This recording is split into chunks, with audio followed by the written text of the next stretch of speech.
Hello guys, dalam video part ke-1 ini, kita akan menyaksikan transformasi Uchiha Sasuke dimulai dari wujud Sharingan dasar, segel kutukan level 1, segel kutukan level 2, dan transformasi kutukan parsial. Untuk lebih jelasnya, simak video ini.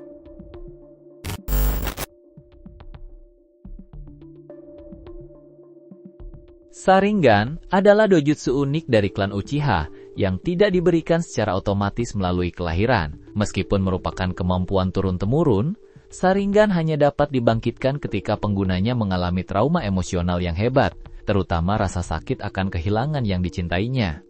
Klan Uchiha dikenal karena kapasitasnya yang mendalam untuk saling mencintai, dan cinta itulah yang membuka kekuatan di saat-saat paling tragis.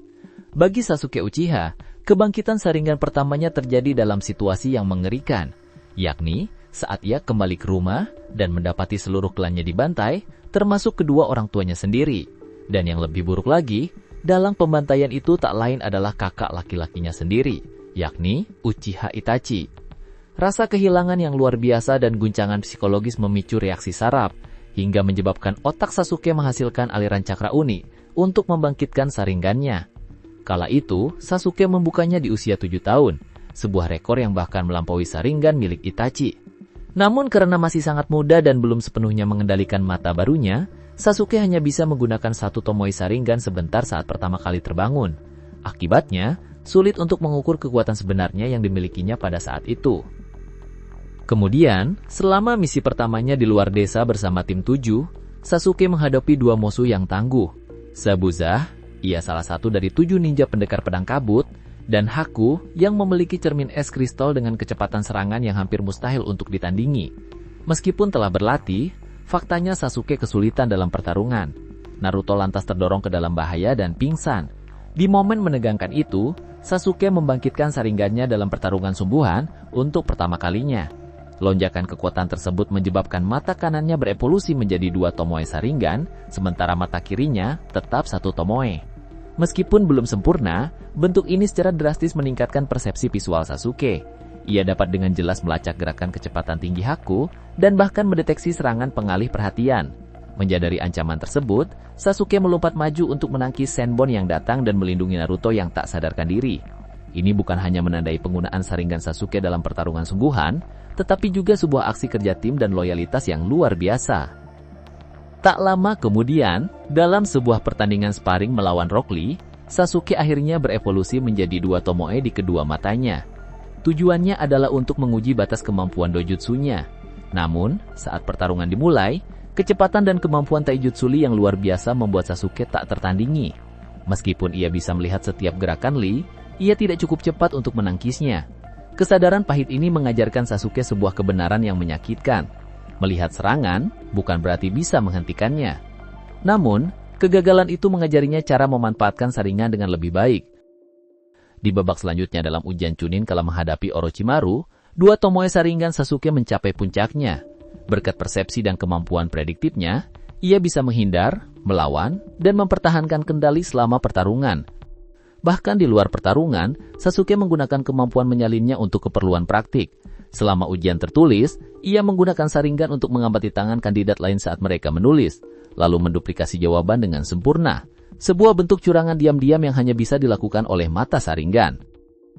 Setelah berbagai pertarungan sengit, Sharingan Sasuke akhirnya berevolusi menjadi 3 Tomoe, versi paling lengkap dari Sharingan dasar. Evolusi terakhir ini terjadi saat pertarungannya dengan Itachi di Lembah Kematian. Menghadapi kekuatan cakra ekor 9 Naruto yang luar biasa, 2 Tomoe Sharingan Sasuke tak mampu mengimbangi kecepatan dan kekuatannya. Namun di bawah tekanan luar biasa itu, matanya mencapai puncaknya. 3 Tomoe Sharingan pun terwujud. Dengan begitu, Sasuke tak hanya bisa melihat gerakan tercepat, tetapi juga memprediksi gerak lawan selanjutnya. Waktu reaksinya menjadi sangat tajam, bahkan ketika dikelilingi oleh banyak klon bayangan Naruto. Setiap pukulan, setiap jutsu, ia dapat melacak dan merespon dengan kendali penuh. Kombinasi 3 Tomoe Sharingan dan kendali cakra Sasuke memungkinkannya melancarkan serangan dahsyat. Setelah menguasainya, Sasuke menggunakan Sharingan dengan lancar dalam semua skenario pertarungan. Salah satu demonstrasi paling jelas terjadi setelah ia meninggalkan desa. Dalam penampilan pertamanya, hanya dengan satu tatapan mata Sasuke, Sai, seorang shinobi yang sangat terlatih, terjerumus ke dalam genjutsu yang membuatnya lumpuh ketakutan dan jatuh ke tanah.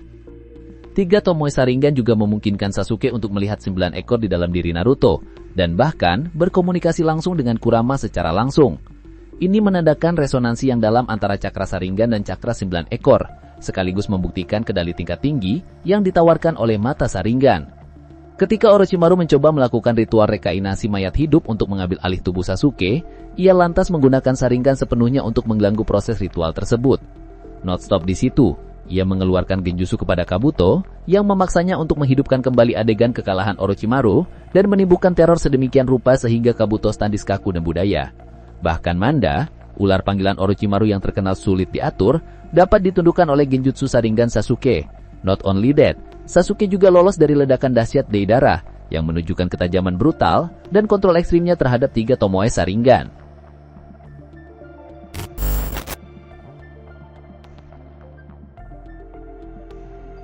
Jika Sharingan adalah gerbang menuju kekuatan Sasuke, maka segel kutukan adalah kunci yang langsung menuntunnya menuju kegelapan dalam dirinya. Segel kutukan level 1 ini adalah jutsu terlarang ciptaan Orochimaru yang dikembangkan melalui Senjutsu dan Enshium Tubuh Jugo, yakni seseorang yang mampu menyerap energi alam.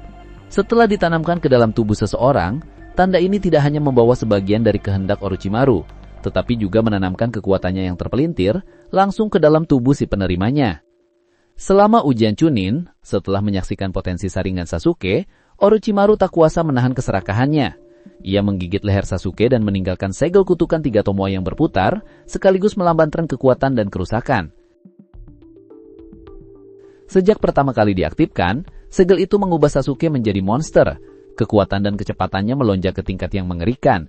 Dalam sekejap, ia menghancurkan kedua lengan musuhnya. Itu bukanlah gaya bertarung genin biasa, melainkan kebrutalan yang kasar dan tak terkendali yang meletus dari sumber kutukan. Namun kekuatan selalu datang dengan harga. Saat segel menyebar di sekujur tubuhnya, ia meninggalkan bekas hitam seperti api yang merayapi kulitnya seolah-olah memakannya dari dalam. Setiap kali amarah dan kebenciannya melonjak, tanda kutukan semakin kuat, tetapi sebagai balasannya, akal sehat Sasuke mulai hilang. Ia tidak lagi bisa membedakan kawan dan musuh, bahkan rekan satu timnya dan musuhnya sendiri sama-sama ketakutan oleh aura pembunuh yang meledak dari dalam tubuhnya. Orochimaru menyebutnya anugerah, tetapi sebenarnya itu adalah perjanjian dengan iblis. Sejak saat-saat pertama itu, sesuatu mulai tumbuh dalam diri Sasuke, yakni rasa lapar yang tak berdasar akan kekuasaan.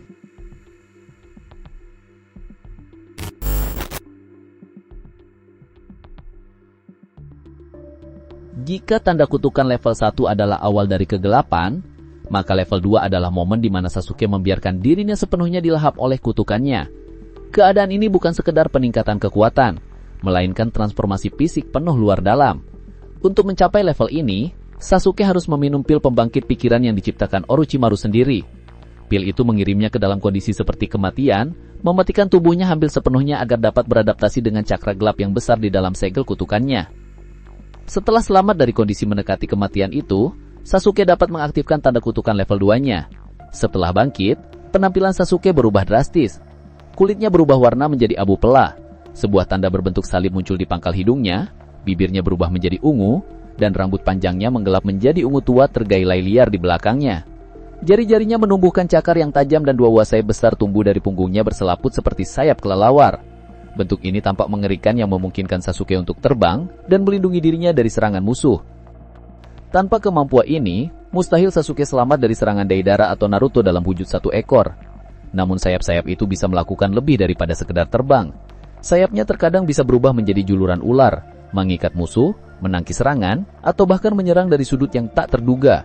Dalam wujud level 2 ini, kekuatan Sasuke berlipat ganda. Kecepatannya, kekuatannya, refleksnya menjadi lebih kuat dari jutsu yang sama. Bahkan dengan jutsu yang sama, tenaganya jauh lebih kuat dalam wujud ini. Ketika Sasuke melepaskan Chidori hitamnya, kecepatan dan dampaknya melampaui Rasengan Naruto. Dengan satu serangan tajam itu, membuat Naruto tak sadarkan diri atau pingsan. Namun wujud ini tetap menjadi kontroversi di kalangan penggemar. Karena sejujurnya penampilannya sangat buruk, yang bermutasi hampir tidak manusiawi. Tapi mungkin itulah intinya, ia tak lagi bertarung layaknya manusia, melainkan makhluk yang terlahir dari kegelapan.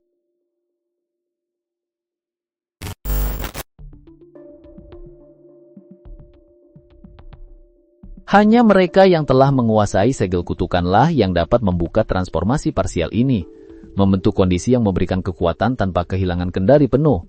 Bagi seorang seperti Sasuke, hal ini tentu saja tidak sulit. Setelah berlatih dengan Orochimaru, Sasuke belajar membangkitkan transformasi parsial sesuka hatinya. Pertama kali ia menggunakannya adalah di hadapan Jugo. Ketika juga menyerangnya dalam kemarahan, Sasuke menerima pukulan langsung yang membuatnya terlempar ke dinding. Semua orang mengira Sasuke telah mati, namun dalam sekejap mata, sesuatu yang mengerikan menyebar di punggungnya, dan sayap kutub pun muncul. Dalam wujud parsialnya, sayap berselaput besar tumbuh dari punggungnya. Salah satu matanya berubah menjadi hitam dengan iris kuning, dan tanda kutukan merayapi ciciknya dan bahunya. Wujud ini tampak kurang mengerikan dibandingkan transformasi sebelumnya, tetapi tetap mengungkapkan sesuatu yang mengerikan. Tidak seperti kondisi level 2, di sini Sasuke dapat berpikir, menyusun strategi, dan menyerang dengan presisi. Kemudian dalam pertarungan hebatnya melawan Itachi, Sasuke sekali lagi memanfaatkan wujud parsial ini. Saat Itachi bergerak menambil mata kanan Sasuke, Sasuke melawan balik menggunakan sayapnya sendiri. Mereka menyerang dari belakang, hingga memaksa Itachi melepaskan cengkramannya. Meskipun itu hanya pertarungan genjutsu antara dua bersaudara, reaksi itu sudah menjiwaskan semuanya. Sasuke tak lagi dikendalikan oleh tanda kutukannya, melainkan ia telah mengubahnya menjadi senjatanya sendiri. Transformasi Sasuke selanjutnya ada di part kedua, dan kalian bisa mengklik linknya di kolom deskripsi video ini. Itulah transformasi keempat wujud Uchiha Sasuke part ke-1 yang telah kita simak bersama. Jika kalian menikmati uraian ini, jangan lupa like, share, dan subscribe channel ini untuk menyelami dunia anime lebih dalam lagi. Terima kasih sudah menonton hingga detik ini, dan sampai jumpa di video berikutnya.